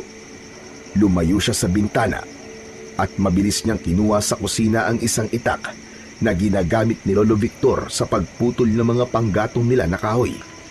Walang lingon-likod na nagtungo siya sa pinto, ngunit bago pa siya makalapit doon, ay nahawakan na siya ng lolo niya sa isa niyang braso. Almiro! Sandali lang po, anong gagawin mo? Kailangan ko pong lumabas, Lo. Lalabanan ko po mandurugo. Ano? Sus Mariosep ka bata ka, ano ba sinasabi mo? Hindi ka lalabas. Wala kang laban sa kanya, Almiro. Huwag kang magpakabayani. Pero kailangan ko po itong gawin, Lo. Kailangan ko pong patunayan na may silbi ako at hindi po ako pabigat sa baryo natin. Pambihira ka. Maraming paraan para mapatunayan mo yan, Almiro. Pero hindi sa paraan na makikipaglaban ka sa isang aswang at ibubuwis mo ang sarili mong buhay. Nag-aalab ang damdamin ni Almiro. Sa kabila ng pangambang bumabalot sa kanyang dibdib, ay alam niyang yun na ang pagkakataong hinihintay niya para tapusin ang pananalasa ng mandurugo sa baryo nila. Naisip ni Almiro na ipaalam na sa kanyang lolo ang tungkol sa mutya ng pakpak ng agila. Naisip niya na kapag nalaman nito na meron siyang ganung mutya, ay papayagan na siya nito sa gusto niyang gawin. Nanginginig ang mga kamay ni Almiro nang ilabas niya mula sa bulsa ng kanyang short ang mutya ng pakpak ng agila. Isinabit niya yon sa kanyang leeg at agad naman niyang naramdaman ang paggapang ng malakas na kapangyarihan nun sa buo niyang katawan. Naging normal na ang kaliwang paa niya at binitiwan niya ang kanyang saklay. Nanlaki ang mga mata ni Lolo Victor at hindi ito makapaniwala sa nangyari. Diyos na mamagin! Anong nangyari? Bakit gumaling na ang paa mo? Lolo, dahil po sa mutya ng pakpak ng agila na suot ko po ngayon. Ang mutya po na ito, ang hinahanap po ng mandurugo. Ibinigay po sa akin ito ng agilang inalagaan natin. Isa pala siyang diwata, Lolo. Ibinigay niya po sa akin ng mutya para magkaroon po ako ng kakayahang makalakad. Pero hindi lang po yun ang kayang gawin ng mutyan to. Marami pa po akong kayang gawin. Pero wala na po akong oras isa-isayin ng mga yun, Lo. Kailangan ko na pong labanan ng mandurugo bago pa siya may mapatay ulit. Hindi ko pa masyadong maintindihan ang sinasabi mo. Pero kahit na anong mutya pa ang meron ka, ay hindi pa rin ako pumapayag na makipaglaban ka sa isang kampo ng kadiliman. Hindi maaari, Apo. Baka ikaw ay mapahamak. Pero Lo, wala ka pong dapat ipag-alala. Protektado po ako ng mutya ng pakpak ng agila. Hindi po ako nito pababayaan, Lo. Maniwala po kayo. Ay nako, tumigil ka na nga sa kaibangan mo, Almiro. Manahimik ka. Magsasalita pa sana si Almiro nang biglang kinuha ni Lolo Victor ang mutya mula sa kanyang leeg. Muling bumalik ang pagiging pilay niya, kaya napaupo siya sa sahig. Kinuha ni Lolo Victor ang itak mula kay Almiro at walang pag-aatubiling pinutol nito ang saklay sa gitna. Tumila po ng kalahati ng kahoy sa kabilang dulo ng kubo. Lolo, bakit niyo po sinira ang saklay ko? Ano pong ginawa niyo? Simula ngayong gabi ay hindi ka nalalabas ng bahay nang hindi mo sinasabi sa akin. At itong mutya na ito, ako na ang magtatago nito at kahit kailan, hindi mo to pwedeng kunin sa akin, Elmiro. Nagkakaintindihan ba tayo? Lolo naman, parang awa niyo na po. Kailangan kong ipagtanggol ang mga tao. Ibalik niyo po sa akin ang mutya. Tumigil ka na, Almiro. Makikinig ka sa akin dahil ako nakakaalam kung ano ang makakabuti sa iyong bata ka. At kapag sinuway mo ko, mas mabuti nang umalis ka na lang dito. Tila pinagbagsakan ng langit at lupa si Almiro sa kanyang narinig. Nanatili siyang nakaupo sa sahig at hindi niya na napigilang mapaluwa. Alam niya na sa sandaling yun ay hindi maniniwala ang lolo niya na kaya niyang lumaban basta hawak niya ang mutya ng pakpak ng agila. Bagamat naiintindihan niya ang reaksyon ni Lolo Victor, ay hindi pa rin niya maiwasang makaramdam ng pagtatampo dito dahil sa pagpigil nito sa kanya na labanan ang mandurugo. Isang umaga, nakaupo si Almiro sa may hagdan ng kanilang bahay habang ang mga mata niya ay nakatitig lamang sa kawalan. Sa harapan ng bahay nila ay abala si Lolo Victor sa pagsisibak ng mga kahoy. Mula sa di kalayuan ay nakita niyang papalapit si Benok na may hawak na supot ng mga hinog na bayabas. Paglapit ni Benok ay agad itong umupo sa tabi ni Almiro. Tara sa gubat, Almiro. Maglaro tayo ron o kaya magpakain tayo ng mga ibon. Ilang araw na tayong hindi nakakapunta sa gubat, di ba? Benok, pasensya na. Hindi na ako pwedeng lumabas eh. Ano? Bakit ka naman bawal lumabas? Ayaw na ni Lolo Victor eh. Nag-aalala siya dahil sa mandurugo. Grabe, ang higpit-higpit naman ng lolo mo. Walang pakisama. Ay, sorry. Baka nga pala marinig niya ako. Pero sa bagay, lahat naman takot na talaga sa mandurugo eh. Kagabi nga, may 3 na naman pinatay yung mandurugo na yun.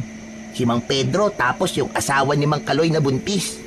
May iba pa, pero hindi ko na alam kung sino-sino. Mabuti na lang talaga, hindi pinuntirya ng mandurugo ang bahay namin. Napatingin si Almiro sa lolo niya na noon ay abala pa rin sa pagsisibak ng kahoy. Ngunit habang binabanggit ni Benok ang mga pangalan ng mga biktima, ay napansin niyang bigla itong huminto sa ginagawa.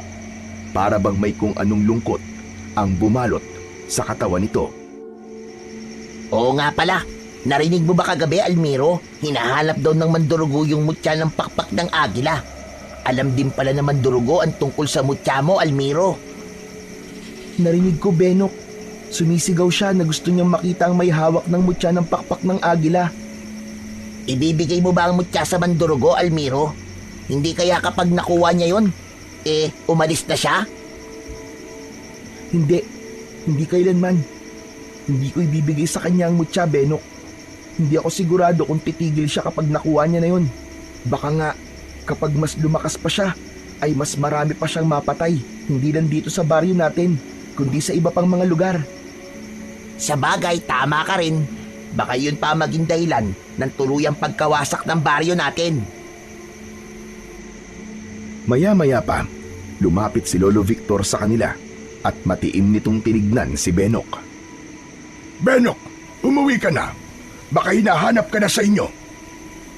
Ayos lang po, Lolo Victor. Nagpaalam naman po ako sa nanay ko. Alam po niya na nandito po ako. Umuwi ka na, Benok. Sige na. Huwag ka nang makulit.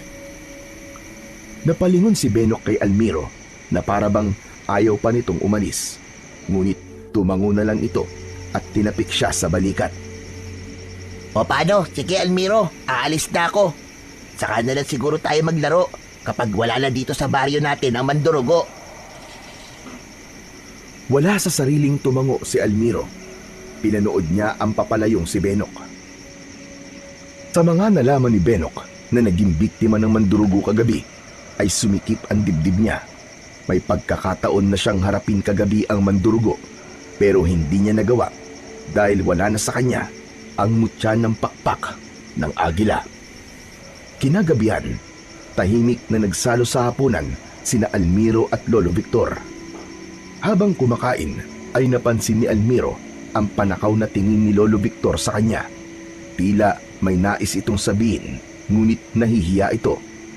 Huminto sa pagkain si Almiro at sinalubong niya ng tingin si Lolo Victor. Lolo, naiintindihan ko po kung bakit ayaw niyo po akong lumaban sa Mandurugo. Alam ko na gusto niyo lang po akong protektahan. Pero wag po kayo mag-alala, Lo. Kahit labag po sa kalooban ko, ay susundin ko na lang po kayo. Naiintindihan din kita, Apo, kung bakit gusto mong lumaban. Gusto mo rin protektahan ng baryo natin. Biglang tumayo mula sa upuan si Lolo Victor at naglakad ito papunta sa lumang aparador. Binuksan ito yon at may kinuha ito mula sa ilalim ng mga nakasalansang kumot at lumang damit. Pagbalik nito sa hapagkainan ay inilapag nito sa harapan ni Almiro ang mutya ng pakpak ng agila. Napakunot ang noo ni Almiro at napatitig siya sa mutya. Lolo, ano pong ibig sabihin nito? Ang totoo ay natatakot pa rin ako na lumaban ka sa Mandurugo, Apo. Natatakot akong baka mapahamak ka. Pero baka nga may dahilan kung bakit binigyan ka ng mutya ng diwata. Gaya mo, ayoko ring may mamatay pa dahil sa Mandurugong yun. Kung may kakayahan kang tumulong, ay hindi ko na yun hahadlangan pa, Apo. Pinapayagan na kitang labanan ng Mandurugo na yun, Almiro. Hindi na napigilan pa ni Almiro ang mapangiti. Mabilis niyang kinuha ang mutya at agad yung isinabit sa kanyang leeg.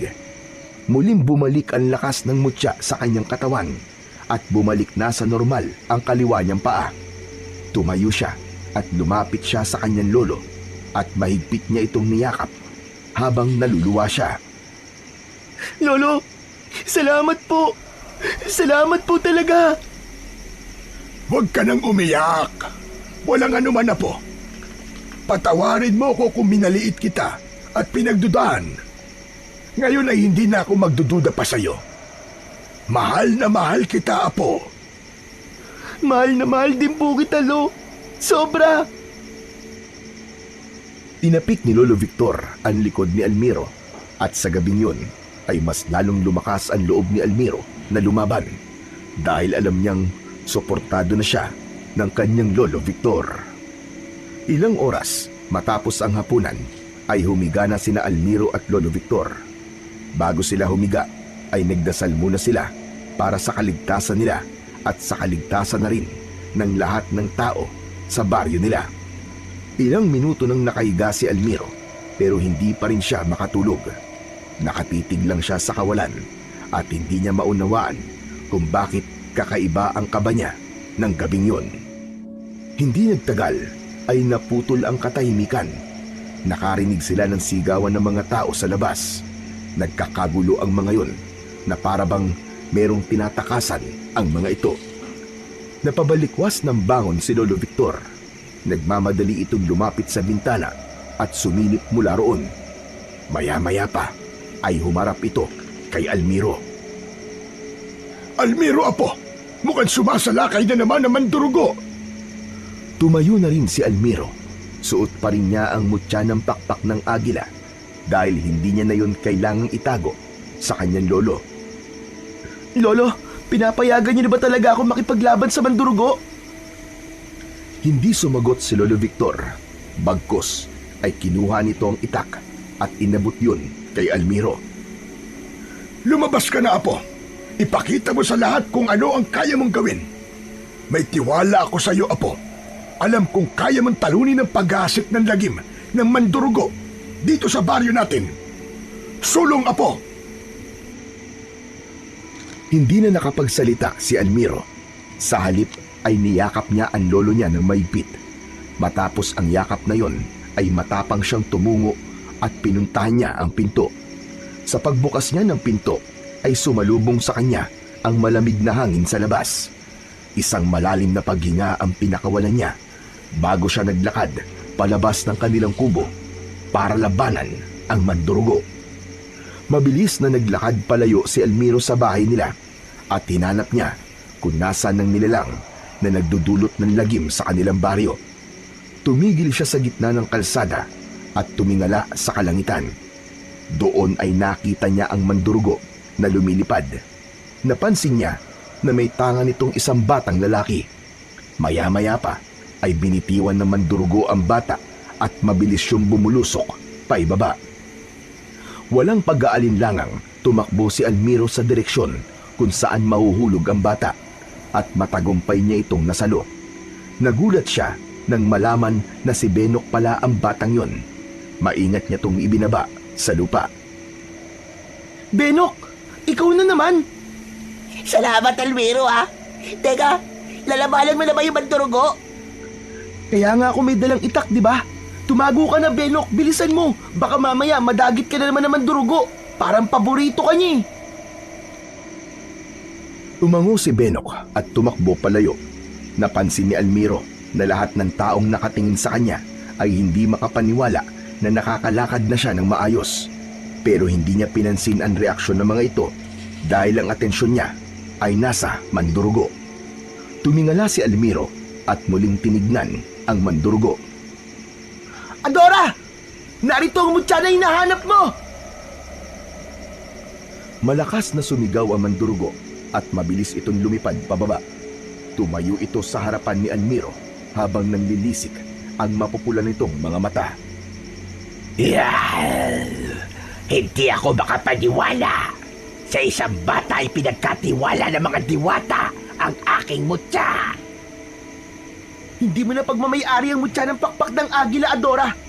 Oo, minsan kang pinagkatiwalaan ng mga diwata sa mutya na to. Pero sinayang mo ang pagkakataon na yon. Ginamit mo ang kapangyarihan nito para pumatay, hindi para magligtas.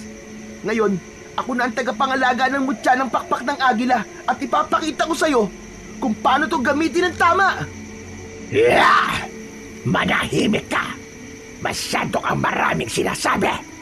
Kung ayaw mong ibigay ang mutya ko, ay kukunin ko yan sa'yo sa paraang alam ko. Walang babalang umatake ang mandurugo kay Almiro. Sinunggaban siya nito sa mga balikat niya at mabilis siya nitong inilipad pataas. Nang napakataas na nila ay huminto ang mandurugo.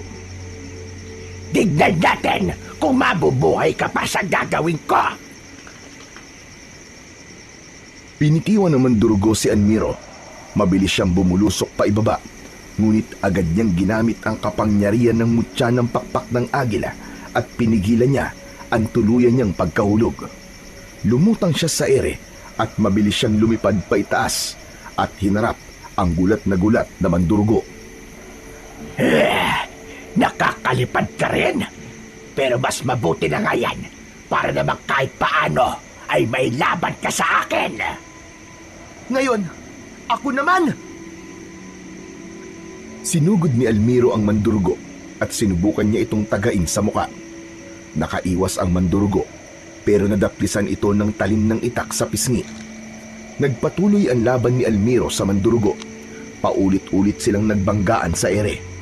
Biglang lumipad ng mas mataas si Adora at saka ito umatake kay Almiro habang nakaumang ang matutulis nitong mga kuko.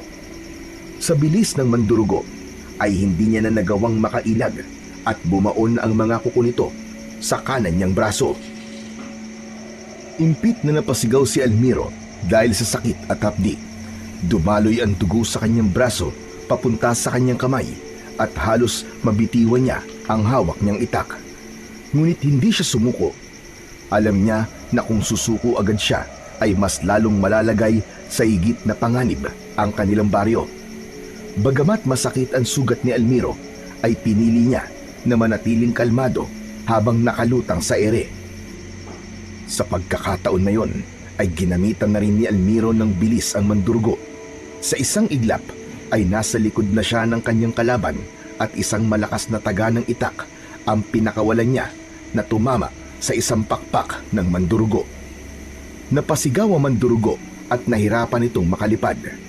Pilit nitong ikinakampay ang mga pakpak pero unti-unti na itong nahuhulog paibaba. Agad na hinawakan ni Almiro ang braso ng mandurugo. Napatingin siya sa ibaba at nakita niya ang ilang tao na may hawak na mahahabang kawayan na may matutulis na dulo. Dahil doon ay isang ideya ang pumasok sa isip niya. Malakas siyang sumigaw at siniguro niya na maririnig siya ng mga tao na nasa ibaba. Itutok niyo pataas sa mga kawayan! Bilisan niyo! Nagkagulo ang mga tao sa ibaba, pero mabilis na tumalima ang mga yon. Nagtipon-tipon ang mga ito at isa-isang tinaas ng mga ito ang mga kawayan habang nakaturo sa kalangitan ang matutulis ng mga dulo. Mas lalong hinigpitan ni Almiro ang pagkakahawak niya sa braso ng mandurugo at mabilis siyang bumulusok pa ibaba kasama ito. Napasigaw ang mandurugo habang bumabagsak sila. Nagpumiglas ito pero mas malakas na si Almiro dito kaya hindi nito nagawang makawala. Nang ilang metro na lamang ang layo nila sa lupa ay buong lakas na ibinato ni Almiro ang mandurugo pababa sa direksyon ng mga nakaabang na matutulis na kawayan. Tumusok ang katawan ni Adora sa mga kawayan. Tumagos yun sa iba't ibang parte ng katawan nito. Takot na binitiwan ng mga tao ang kawayan. Bumagsak ang katawan ng mandurugo sa lupa. Duguan yun at wala ng buhay. Maraang bumaba si Almiro mula sa ere. Nang lumapat ang mga paa niya sa lupa ay napaluhod siya dahil sa labis na pagod. Nilapitan siya ng mga taong tuwang-tuwa at hindi makapaniwala sa mga ginawa ni Almiro. Ngunit sa dami ng mga taong nakapaligid sa kanya ay isa lang ang kanyang nilapitan, ang kanyang lolo, Victor. Niyakap ni Almiro ang lolo niya at dahil sa labis na kasiyahan ay napaiyak siya. Nagtagumpay ka, Apo! Nagawa mo! Natalo mo ang mandurugo! Ipinagmamalaki kita, Apo! Maraming salamat po, Lo. Salamat po at nagtiwala po kayo sa akin. Tinulyapan ni Almiro ang walang buhay na katawan ng mandurugo na nakahandusay sa lupa. Aminado siya na hindi tama ang pumatay, ngunit alam niya na kung hindi niya pinatay ang mandurugo ay mas maraming buhay ang mawawala dahil dito. Kinabukasan ay maagang nagtungo si Almiro sa gubat habang nakasabit sa liig niya ang mutya ng pakpak ng agila. Dahil nais niyang makausap si Maningning para ihatid dito ang magandang balita. Nang nasa gitnang parte na siya ng gubat ay napangiti siya nang makita niya si Maningning na nakaupo sa sanga ng isang puno. Nang makita siya ng diwata ay marahan itong bumaba at agad itong nilapitan ni Almiro. Mahal na diwatang Maningning, mabuti naman at hindi mo na ako pinahirapang hanapin ka. Dahil nararamdaman ko na darating ka, Almiro. Kanina pa kita hinihintay dito. Natalo ko na po ang mandurugo kagabi. Salamat po kasi ibinigay niyo po sa akin ang mutya ng pakpak ng agila. Kung wala po yun, baka hanggang ngayon po ay nananalasa pa rin po mandurugo sa baryo namin. Hindi na ako nagtataka na nagawa mo yun, Almiro. Hindi ba ang sabi ko sa'yo noon ay may tapang na natutulog sa loob mo? At ngayon, gising na yun. Maraming salamat po talaga, mahal na diwatang Maningning. Kaya lang, kukunin niyo na po ba sa akin ang mutya? Kasi napatay ko na po ang mandurugo. Almiro, hindi ko yan binigay sa'yo para lang labanan ng mandurugo. Ibinigay ko sa'yo ang mutya ng pakpak ng agila dahil isa ka mabuting bata. Karapat dapat ka, Almiro. Sa'yo na ang mutya ng pakpak ng agila. At dahil sa nagawa mong pagtapos sa mandurugo, ay may isa pa akong ipagkakaloob sa'yo. Itinaas ng diwata ang kanang kamay nito at bigla yung nagliwanag. Dumaloy ang liwanag sa kaliwang paa ni Almiro hanggang sa nawala yun. Mahal na diwatang Maningning, ano pong ginawa mo? Wala ka lang kapansanan, Almiro. Kahit wala ang mutya sa leeg mo, ay makakalakad ka na. Hindi mo na kailangan ng saklay kailanman. Bahagyang naluwa sa labis na kasiyahan si Almiro. Salamat! Salamat, mahal na diwatang maningning. Salamat talaga. Hindi ko magagawa ang lahat ng ito, kundi po dahil sa inyo. Ipagpatuloy mo ang kabutihan mo, Almiro. Sa ganung paraan ay mas lalo mo mapapalakas ang kapangyarihan ng mutya. Isa pa, sa dami ng hindi magagandang nangyari sa inyong mundo, ay nangangailangan ito ng mas maraming tao na kagaya mo. Wala nang nasabi si Almiro. Gusto niyang yumakap kay Maningning, pero nanatili siyang nakatayo at marahan na lang siyang tumango. Matapos yun, ay nagpaalam na siya sa diwata at tinahak na niya ang daan palabas ng kagubatan. Mula nang mapatay ni Almiro ang mandurugo, ay unti-unting naunawaan ng mga tao sa baryo ang buong katotohanan nang marinig ng mga ito ang buong kwento mula mismo kay Almiro. Habang lumilipas ang mga taon, ay lalo pang tumitibay ang pagkakaibigan ni na Almiro at Benok. Magkasama silang lumaki at naging magkasanggan dikit sa pagsubok at saya. Patuloy na inaalagaan ni Almiro ang mutya ng pakpak ng agila. Mas lalo niyang pinaglinang ang kaalaman niya sa pakikipaglaban upang sa sandaling may magtangkang sirain ang kapayapaan ng kanilang baryo na kanilang tinatamasa ngayon, ay mas handa na siya bilang isang bagong tagapagligtas.